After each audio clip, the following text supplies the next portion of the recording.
ევთოს მოქმედმა თავმჯდომარემ საქართველოდან ფინეთში 5,000 ლარიანი ჯარიმა და საპროტესტო ნოტა გაიყოლა.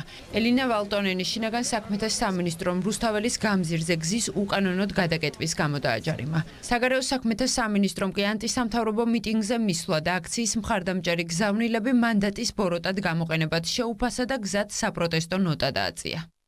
საქართველოს საელჩო ავსტრიის რესპუბლიკაში და მუდმივი წარმომადგენლობა ევთოსსა და ქალაქ ვენაში სხვა საერთაშორისო ორგანიზაციებში გამოხატავს თავის ღრმა პატივისცემას ევთოს სამდივნოს მიმართ და აქვს პატივი გამოხატოს საქართველოს მთავრობის შეშფოთება ფინეთის რესპუბლიკის საგარეო საქმეთა მინისტრის ელინა ვალტონენის, როგორც ევთოს მოქმედი თავმჯდომარის საქართველოში ვიზიტთან დაკავშირებით. ევთოს მოქმედი თავმჯდომარის განხორციელებული პროგრამის ფარგლებს მიღმა, რომელიც მოიცავდა შეხვედრას საქართველოს საგარეო საქმეთა მინისტრ მაკა ბოჭორიშვილთან საოკუპაციო ხაზზე ვიზიტს და შეხვედრას სამოქალაქო საზოგადოების რამდენიმე წარმომადგენელთან მინისტრი ელინა ვალტონენი შეუერთდა არასამთავრობო აქტივისტთა მცირე ჯგუფის მიერ ორგანიზებულ ქუჩის აქციას, რომლებმაც 14 ოქტომბერს თავისუფლად, თუმცა არალეგალურად გადაკეტეს თბილისის მთავარი გამზირი. მინისტრი ვალტონენის მიერ გაკეთებული საჯარო განცხადება, რომელიც არ ასახავს რეალობას, წარმოადგენს შეგნებულ მცდელობას, შეცდომაში შეიყვანოს საერთაშორისო საზოგადოებას საქართველოში არსებული მდგომარეობის შესახებ. ეს ქმედებები ეწინააღმდეგება ევთოს ფარგლებში თანამშრომლობის სულისკვეთებას და შეიძლება ჩაითვალოს თავმჯდომარის მანდატის ბოროტად გამოყენებად, რაც აზიანებს ნდობასა და მოსალოდნელ ნეიტრალიტეტს. აღნიშნული ქმედებები შეუთავსებელია საერთაშორისო სამართლის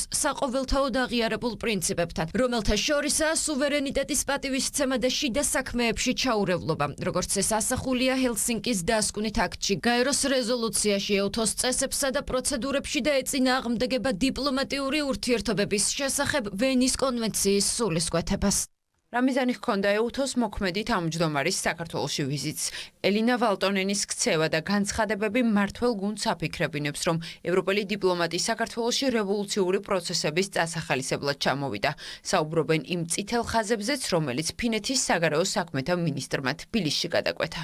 თბილისელებს გადაგვიკეტა გზა ფაქტობრივად და ამითი დაგვანახა, რომ არაფერს არ ნიშნავს ქართული სახელმწიფო, არაფერს არ ნიშნავს მერაბ კოსტავას მიერ გავლენილი გზა ჩვენი დამოუკიდებლობისთვის.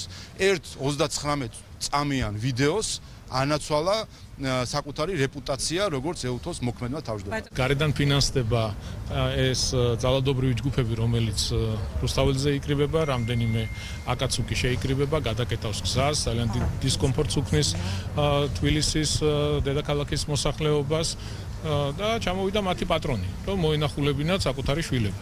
ეს არის რეალობა. ეს ვიზიტი ამ ადამიანმა აქცია რაღაც ცირკად პოლიტიკური დაპირისპირების და საეგოების დაკმაყოფილებისთვის ბოროტად იყო გამოყენებული ევთოს ინსტიტუტები.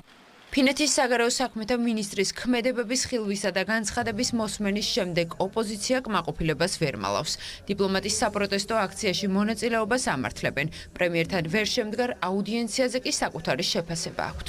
როცა ევროპელი ხარ ჩამოდიხარ ქვეყანაში, რაც არსებობს ერთი ადამიანთა ჯგუფი, რომელსაც სურს დიქტატურის დამყარება, მეორე მხარეს ყავს ხალხი, რომელიც დასავლეთისთვის და ევროკავშირის დროშა არის ერთ-ერთი სიმბოლო ამ აქციის, რა თქმა უნდა, რუსთაველზე უნდა მიხვიდე ეს მორალურადაც და პოლიტიკურადაც აბსოლუტურად გამართლებული. აქციაზე მისვლა, რომ ეს რაღაცა თითიდან გამოწვეული საბაბი იყო ფაქტია, თუ ეს მართლაც იყო მიზეზი, მაშინ რა თქმა უნდა კობახიძეს შეეძლო საკუთარი პოზიცია პირისპირ დაიფიქსირებინა ამ შეხვედრაზე ბრიფინგზე საჯაროდ და ასე შემდეგ, მაგრამ ჩვენ უნდა გვესმოდეს, რომ ეს ყველაფერი ემსახურება იმას, რომ მათ უბრალოდ არ სურთ ჩვენი ევროპელი პარტნიორებისგან მოისმინოს სიმართლე.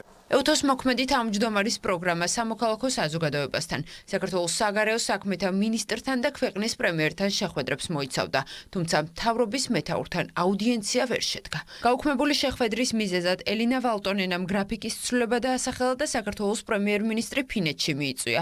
ირაკლი კობახიძე კი ევროპელ დიპლომატს კანონს აწინააღმდეგო აქციაში მონაწილეობისა და მისივე ცრუ განცხადებების გამო არ შეხვდა. ჩვენ მივიღეთ გადაწყვეტილება ამ შეხვედრის გაუქმების თაობაზე, რამაც რა თქმა უნდა ჩააყენა ეს უხერხულ მდგომარეობაში და სცადა ამ უხერხულობიდან იგივე მეთოდით გამოსვლა, რა მეთოდითაც სცადა იმ უხერხულობიდან გამოსვლა, რაც 51 კაცად შეკრებაში მონაწილეობას უკავშირდებოდა, ხო? 50 ეგრეთ წოდებული აკაცუკი იყო შეკრებილი იმ აქციაზე და 51 აკაცუკად მივიდა ფინეთის საგარეო საქმეთა მინისტრი წარმოედგენეთ ამ შეკრებაზე. თუ კითხვები ქონდა, თუ რამე აინტერესებდა, მოსულიყო შეხვედრაზე და გვექნებოდა დისკუსია, მაგრამ ეს არის საბჭოური მიდგომა, ხო, რაზეც ჩვენ საუბრობთ, რომ არა შეხვედრა, არა დისკუსია, არა ჯანსაღი მსჯელობა. ეუთოს მოქმედმა თავმჯდომარემ საქართველოს გუშინ იმაზე ადრე დატოვა, ვიდრე დაგეგმილი იყო.